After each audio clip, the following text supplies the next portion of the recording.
నమస్తే అండి గురుగారు. వాగర్థావివ సంపృక్తౌ వాగర్థ ప్రతిపత్తయే జగతః పితరౌ వందే పార్వతీ పరమేశ్వరౌ. ఆదిత్యాయ చ సోమాయ మంగళాయ బుధాయ చ గురుశుక్రశనిభ్యశ్చ రాహవే కేతవే నమః. శృంగేరి జగద్గురు పీఠాధిపతులకి, కంచి పీఠాధిపతులకి నమస్కారములు తెలియచేసుకుంటూ కార్యక్రమాన్ని ప్రారంభిద్దాం. పెద్దవాళ్ళు ఉంటారు, అంటే చనిపోయిన వారు ఉంటారు. వాళ్ళ చిత్రపటాలకు కూడా బొట్లు పెడుతూ ఉంటారు, పూలదండలు వేస్తూ ఉంటారు. వాళ్ళకు కూడా అంటే నియమ నిబంధనలు ఉన్నాయా? తప్పకుండా మనకు శాస్త్రంలో చెప్పబడి ఉందమ్మా. ఏంటంటే చనిపోయిన వారి చిత్రపటాలకి పెట్టేటప్పుడు దక్షిణం వైపుని ఫేస్ పెట్టి మనం బొట్టు పెట్టాలి. దేవతా విగ్రహాలకి తూర్పు వైపు. అలాగే చనిపోయిన వారి చిత్రపటాలు ఉంటాయి కదమ్మా, ఆ చిత్రపటాలకి పెట్టేటప్పుడు దక్షిణం వైపు ఫేస్ పెట్టి ఆ చిత్రపటాన్ని అంతా కూడా క్లీన్ చేసి అప్పుడు ఈ చూపుడు వేలును ఉపయోగించాలి. గురుగారు, ఒక్కొక్కరికి ఒక్కొక్క ఫింగర్ నియమించబడింది, ఆ వేలుతో మాత్రమే పెట్టాలి. ఈ చూపుడు వేలుతోనే మనం ఉపయోగించాలి. అంటే మనము వేరే వాళ్ళకి, మనుషులకి బొట్టులు అస్సలు పెట్టకూడదు. మీకు ఎందుకనంటే పిండ ప్రధాన కార్యక్రమాలు జరిపేటప్పుడు అక్కడ విభూతిని పంచగవ్యం అని ఉంటుంది. అంటే పుట్టమన్ను, తర్వాత ఆవు పేడ, విభూతి కలిపినటువంటిది పదార్థం ఉంటుంది. దాన్ని నీటిలో కలిపిన తర్వాత ఆ పిండాలకు బొట్టు పెట్టండి అని అంటే ఈ చూపుడు వేలునే పెట్టమంటారు. ఎందుకు చూపుడు వేలు పెట్టాలి ఆ సమయంలో?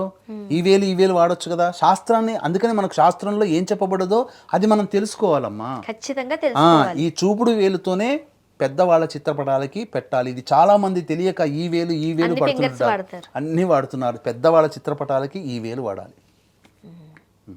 అదే మనము మానవులం అయ్యుండి తోటి మహిళలకి వేరే వాళ్ళకి పెడుతున్నప్పుడు మీరు అన్నట్టుగా మిడిల్ ఫింగర్ వాడాలి. దేవతలకు లేకపోతే దేవుళ్ళ చిత్రపటాలకి రింగ్ ఫింగర్ వాడాలి. చనిపోయిన వారికి మనము చూపుడు వేలు వాడాలి.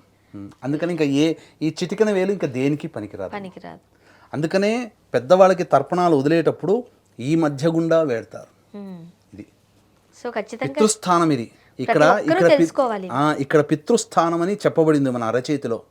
ఈ పితృస్థానము కుడి చేతి చూపుడు వేలు కింద ఉంటుంది కాబట్టి కుడి చేతి చూపుడు వేలునే మనం వాడాలి. దానికి శాస్త్రం చెబుతోంది, నియమం ఉంది, నిబంధనలు ఉన్నాయి, ఖచ్చితంగా పాటించాల్సిందే, తప్పదు. ఎలా పడితే అలా పెట్టకూడదు మనం. అందుకనే మనకు ఈ యొక్క చేసేటువంటి దాంట్లో మనకు కొన్ని సఫలం కావట్లేవు. అనుకున్న కార్యక్రమాలు దేని కూడా శాస్త్ర విరుద్ధంగా మనం చేస్తున్నాం. వీక్షించేటువంటి ఈహా భక్తి ప్రేక్షకులు ఇకనైనా కానీ ఈ చిన్న చిన్న పొరపాట్లు అండి, తెలిసి ఇప్పటి వరకు మనం పొరపాట్లు చేశాం.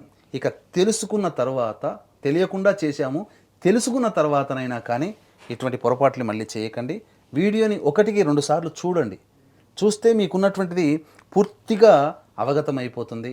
ఇదే విషయాన్ని 10 మందికి చేరవేయండి. ఎందుకంటే మీరే కాదు, మీతో పాటు అనేక మంది, 98% మంది తెలియకుండానే తప్పులు చేస్తున్నాం. కాబట్టి వాళ్ళందరినీ కూడా మనం ఎడ్యుకేట్ చేసిన వాళ్ళం అవుతాం. మన ఆచార సాంప్రదాయాల్లో దాగి ఉన్నటువంటి విజ్ఞానాన్ని మనం తెలుసుకున్నాం. కాబట్టి మనం ఇక నుంచైనా కానీ ఈ విధానాన్ని ఆచరిద్దాం, తరిద్దాం.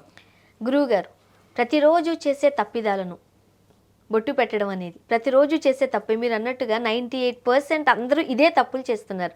చక్కగా సరిదిద్దారు.